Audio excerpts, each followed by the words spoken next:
When a lion in a village ran away with a child to eat, then what did the elderly saint do that, after seeing it, the entire settlement was forced to become Muslim because that settlement belonged to non-Muslims? This incident will change your thinking. You have never heard nor seen such an incident before.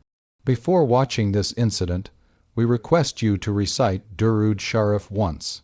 This incident made the beautiful name of Islam so famous that the hearts of those hypocrites, which were as hard as stone, became as soft as flowers. But something happened with the saint that shook everyone. Watch this incident till the end, dear friends. It will definitely have an effect on your hearts. There was a village where an elderly, saintly dervish lived. He was very pious and had no greed for the world. He was content with whatever his Lord had given him. He had recognized the true reality of life, what the real purpose of a human being in this world is. His heart was as pure as the clear water of a spring. When he spoke, fragrance would emanate from his mouth. His simplicity had influenced many people. The saintly elder used to hold gatherings in his village every day, where he would tell the youth beautiful things about the religion of Islam. He would tell them that Islam is a beautiful religion, and whoever walks on the path of Allah, Allah makes him his own, but also tests him. A person must have patience, and then he will attain everything he desires. People respected him greatly. The saintly elder did not reach this position easily. He had learned from many pious Sufi masters. Now he had come close to Allah. His spiritual mentor used to tell him that for the sake of religion he would have to travel, and in this journey he would face many difficulties, which he would have to endure with patience. Only then would he reach his destination. The saintly elder would listen to these words very carefully. One day he was sleeping, and he had a dream of a jungle where loud voices were coming from. When the saintly elder went there, the voices stopped. During this, he woke up and understood what the dream was indicating.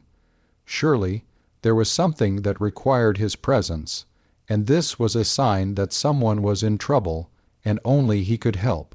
The saintly elder performed ablution, offered prayers, and then went to sleep. After performing the tahajjud prayer, he prayed the Fajr prayer and then called out in his village, "All young people, listen to me. I am setting out on a journey for the sake of Allah's religion. Do not forget my words. I do not know if I will ever return or not.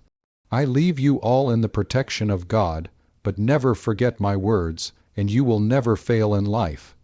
Saying this, the dervish, the servant of God, set out on his journey. He was a very simple man. He had a green robe that he wore and a small bag with a clay pot for drinking water. With the help of a staff, he started his journey, taking the name of Allah. While traveling, he passed through a village where the people treated him with great respect. He stayed there for a night, and the next morning he continued his journey again.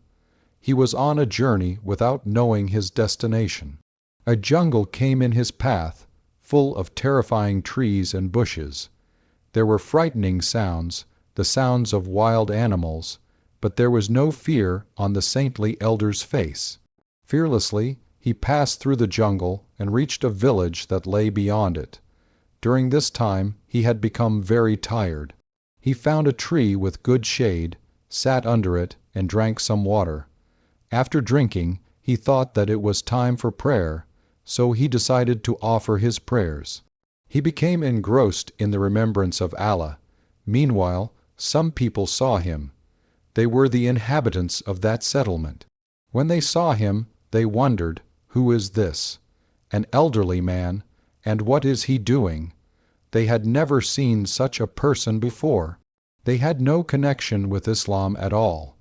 As they approached the elder, he was busy in prayer, deeply absorbed in the remembrance of Allah. They called out to him, "Who are you?" But he did not listen to them because he was engaged in the worship of his Lord. They started talking among themselves, "Who is he? Look at his attire. What is he doing?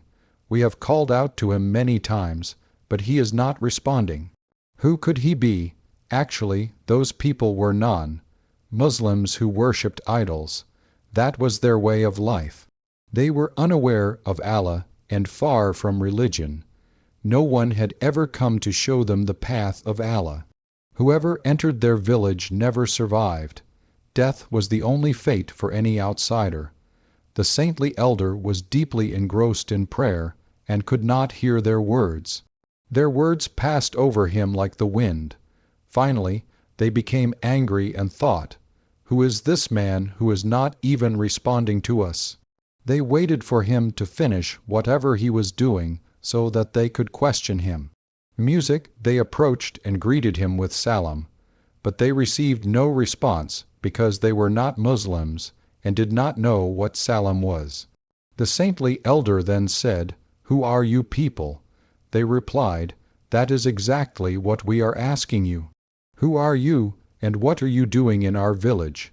The saintly elder said, "I am a Muslim, a humble servant of Allah, and I have set out on his path. My journey is long, and I do not know where my destination is." They said, "You are a Muslim. You have entered our settlement. Don't you know that no such person has ever entered our settlement? If anyone ever did, they did not survive. We kill them. Leave this place, or you will meet a terrible fate." They started treating the saintly elder very badly, but he only smiled and said, "It seems that no one has ever shown you the right path." This angered them even more, and they asked, "What path are you talking about? Show us. You yourself don't know your destination. How will you show us the way?" The Allahwala elder said, "I will show you the path of Allah, the path that will lead you to success. I now understand that you do not know me or my Lord." They said, "Which Lord are you talking about? Our gods are in our homes, and we worship them every morning and evening. Which Lord are you referring to? How can we believe you?" The Allahwala elder replied, "I am talking about the one true and rightful Allah, the creator of this universe, the one who created us humans." They said, "Our God is right in front of us. How can we believe in something we have never seen?" The elder said, "You are in clear misguidance. Let me meet your God." They said, "Yes, we will take you to our gods." The Allahwala elder already knew that they worshipped idols made of clay. When they showed him their idols, he began to laugh. The villagers became angry and said, "He is mocking our gods. How dare you? First, you entered our village without permission. Second, you are a Muslim, and now you are ridiculing our gods. Do you know what your fate will be? We were sparing you out of respect for your age." The Allahwala elder said, "These are made by your own hands, yet you have accepted them as your gods. How foolish you are." They said, "What is he saying? We do not understand." In reality, the elder's words had no effect on them. They did not even try to understand the path they were following. They worshipped clay idols that they had made with their own hands.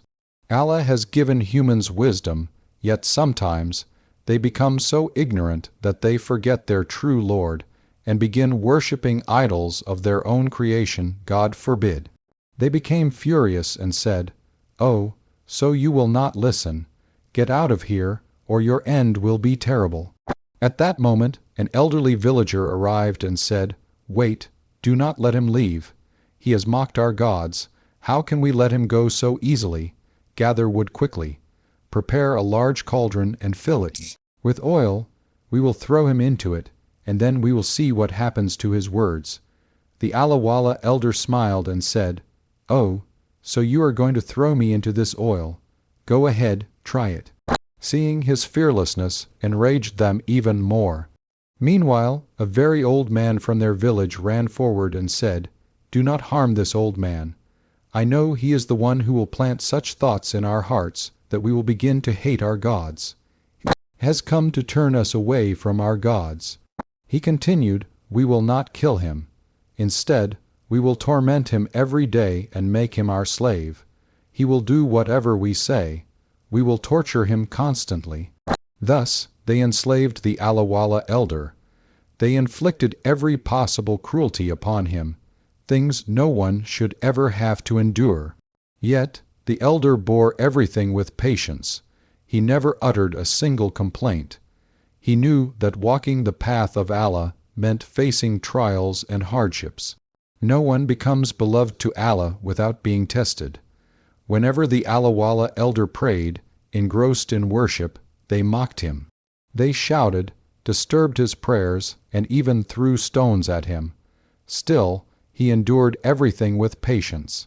Sometimes they even took away his staff while he was resting, hoping he would fall. And when he did fall, they poured mud over him. They tortured him in every possible way. But the Alawala elder remained silent and endured it all. The men of the village were cruel, but the women were just as heartless. They had no compassion in their hearts. They were filled with arrogance. They had never faced any hardships in life, so they had grown proud. Every year they gave birth to sons, and this pride made them even more stone-hearted.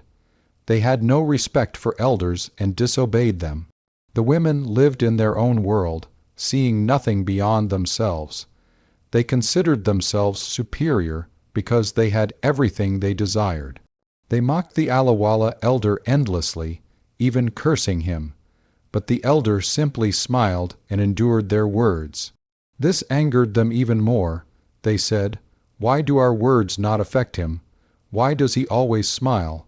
His face shone with divine light, and this made them jealous. They would say, "Look at how fair his face is. Who knows what he applies to it?" They did not realize that his face glowed because of Allah's blessings. This made them even more envious. Every year, when they gave birth to sons, they held a grand celebration in the village. And this time, when the Alawala elder was in the village, they held an even bigger celebration. They worshipped their idols and presented their newborn sons to them. The Alawala elder was present during all of this. Tears flowed from his eyes as he witnessed their ignorance. Seeing this, the villagers said, "Why is he crying? Is he mocking us again? Today is a day of joy for us, and yet he cries. They give every possible trouble, but you never cried. Why are you crying now?" The pious elder replied, "Even if I tell you, will you believe me? So, let me remain silent." Saying this, the elder left and sat under a tree. He said, "O my Allah, these are disobedient people, but I am not angry with them. I know they are heedless people. Their hearts have been sealed with misguidance." The pious elder was performing his prayer when a young man got angry upon seeing this. He hurried to the celebration and shouted, "Listen, everyone. That elder who was pretending to cry is now worshipping the same way he used to. Let's all go and harass him, disturb his worship." The entire crowd from the celebration gathered and started hurling abuses at the elder, shouting loudly and beating drums to disrupt his prayers. They did everything in their power to humiliate him. They hated the elder because he always smiled in response to their cruelty. They did not realize that he was a beloved servant of Allah, a righteous man. They said to the elder, "Go and take our goats to graze." They always made him do all sorts of chores. With patience, the elder took the goats to the fields and immersed himself in the worship of Allah, which was his daily routine. A thought came into his heart, "I set out on this journey, but I do not know its destination. Only Allah knows best." As he pondered, he fell asleep and saw a strange vision. He saw himself standing on a mountain, surrounded by darkness. Suddenly, a star descended from above and stopped in his hand. At that moment, he woke up and understood that something significant was about to happen, something he had been searching for, the reason he had embarked on this journey. Perhaps the destination of his journey was near. The elder was now overjoyed, thinking, "Surely, my destination is very close, the one for which I endured so many hardships and trials." As he was lost in these thoughts, he noticed an unusual commotion in the village. There was chaos everywhere, and the sounds of people crying filled the air, as if something terrible had happened. The elder's heart understood that something serious had befallen these people. He quickly gathered the goats and headed toward the village. On the way, he asked a young man, "What has happened? Why is everyone so scared?" The young man replied, "Old man, why should I tell you? What will you do?" Saying this, he walked away. Everyone in the village despised this pious elder. They did not even like to speak to him. Women were crying in distress. A wealthy woman from the village came out and stood in the middle of the village, screaming, "Who will help me? Who will bring my child back?" She was weeping bitterly, and even her rich husband was in tears. The entire village was in mourning because a lion had taken their child away into the jungle. "My innocent baby was just born a little while ago, and now the lion will devour him. I am powerless to do anything. What is the use of our strength if we cannot even bring our child back?" The women had become utterly helpless. Now they felt the real danger that the lion might take more of their children, and they would be unable to stop it. Never before had they faced such a calamity. By now, the entire village had gathered outside the house of the grieving parents. The mother was inconsolable, and no one knew what to do or how to get the child back from the lion. Even their so-called deities did not come to their aid, the ones they used to worship. Their hearts had been sealed with disbelief. The pious elder arrived at the scene and saw the people weeping miserably because the lion had taken their child. He stepped forward and asked, "What has happened? Do you need my help?" The villagers scoffed, "What are you saying? How can you help us? Look at your condition. You can barely walk, and you think you can help us. A lion has taken our child. Do you have the strength to bring him back from a lion?" The pious elder smiled and said, "Do not speak like that. Look at you. What use is your strength if you cannot even bring back one child?" This enraged the villagers even more. They shouted, "Get out of here. What is your problem? If you cannot do anything, then stop talking nonsense and leave." The pious elder smiled and walked away. Meanwhile, fear had gripped the entire village. They were terrified that the lion would return and take more children. Everything they had once been proud of was proving useless. Despite having everything, they were now utterly helpless. Their strength was of no use to them anymore. The pious elder sat under a tree and engaged in the worship of Allah. After a while, he set off toward the jungle. When he reached the jungle, he called out, "Where are you, O lion, who took the child? Come before me." By Allah's command, the lion appeared before him, holding the crying baby in its mouth. The elder said to the lion, "Give me this child." The lion replied, "No, I will not give him to you. This child is mine, and I will eat him." The pious elder said, "By the command of Allah, come to me and give me the child." At that moment the lion submitted to him. The mighty lion approached, lowered itself at the elder's feet, and the lion sits down at his feet and places the child at his feet. He was a pious servant of Allah, and Allah had blessed him with his help. But the disbelievers could not understand this. The pious elder was very close to Allah. At this moment the elder said to the lion, "Come, let me sit on your back and take me to the village where you took this child from." The pious elder mounted the lion, took the child with him, and set off toward the village. In the village, people were weeping because they had suffered a great calamity. When they saw the elder riding on the lion with the child in his arms, they were utterly shocked.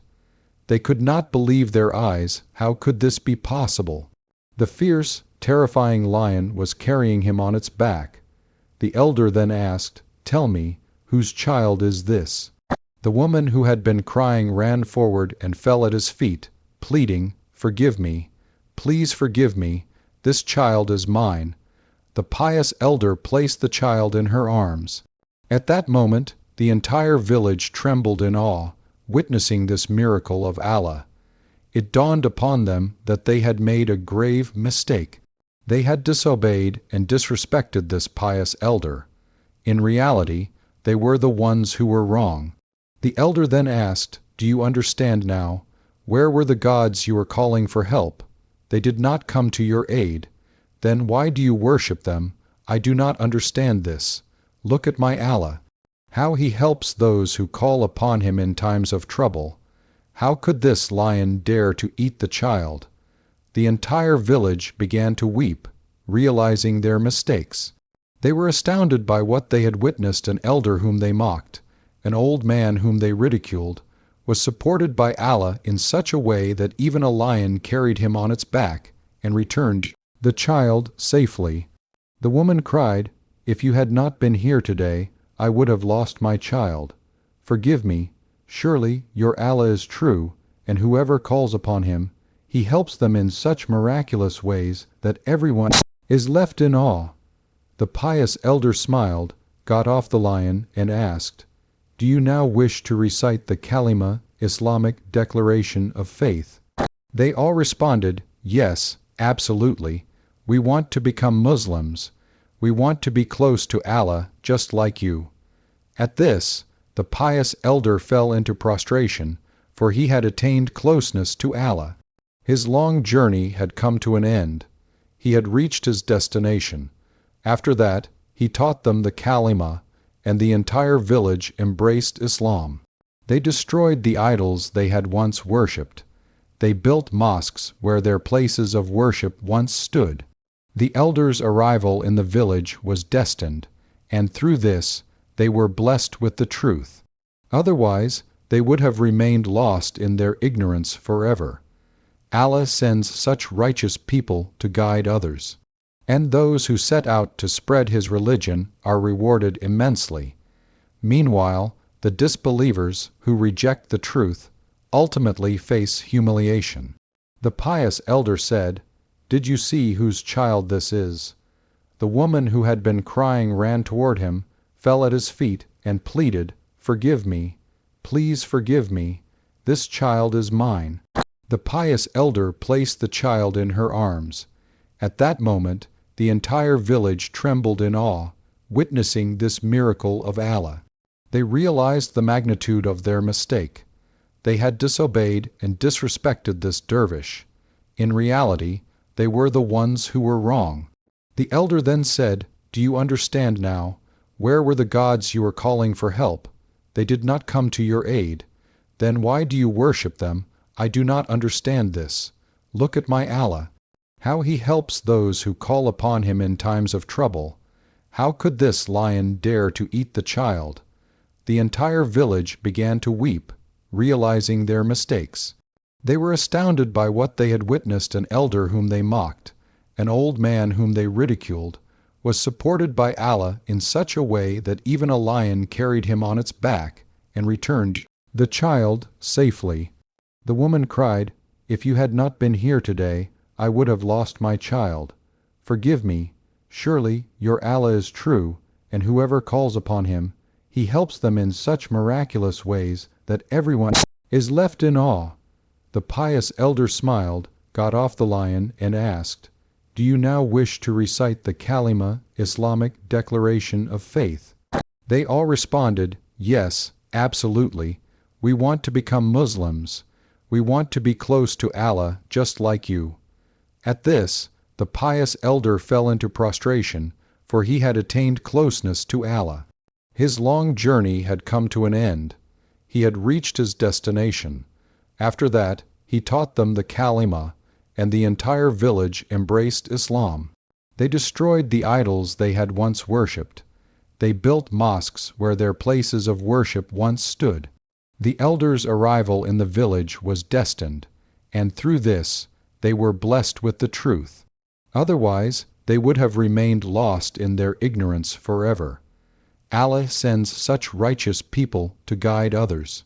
And those who set out to spread His religion are rewarded immensely. Meanwhile, the disbelievers who reject the truth ultimately face humiliation. The entire village fell into prostration, seeking forgiveness from Allah for their sins. One elder said, "It was written in my books that a Muslim would come, because of whom we would abandon the gods we once worshipped. But you have shown us the truth. You have proven that your Lord is real." The pious elder replied, "I have done nothing. It is my Lord who has done everything. I am just an ordinary servant who takes His name. I have no power. This power belongs only to Allah, the one who brought me here. I did not even know my destination. I simply set out on my journey in His name, and my true purpose was to bring you all onto the right path. Indeed, those who place their trust in Allah never fail, and those who are arrogant and reject the truth, Allah punishes them with His wrath. The disbelievers should not forget that their strength will be of no use to them. Allah's power is far greater than theirs, and they should not remain under the illusion that they can escape Allah's punishment. Those who oppress the Muslims in Palestine should remember, Allah does not forget. Just as He turned Los Angeles into ashes, He showed the world where the real power lies. If He willed, He could burn the entire world to dust in the same way. It was their most beautiful city. They used to boast about their great power, but where did their power go? If they were so powerful, why couldn't they stop the fire that destroyed everything within hours? Indeed, those who become arrogant in their strength and cross all limits in disobedience, those who use oppression as their weapon, are truly foolish. They will fall into destruction just like this. They are destined for loss not only in this world but also in the hereafter, where they will have no place. Allah's miracles are happening everywhere. Fortunate are those who recognize them, and the ignorant ones, who keep making mistake after mistake, will one day wake up to reality. We hope you found this story inspiring. Share this story as much as you can with your friends. Subscribe to our channel and become part of our family so you can continue receiving such beautiful stories easily. Jazak Allah.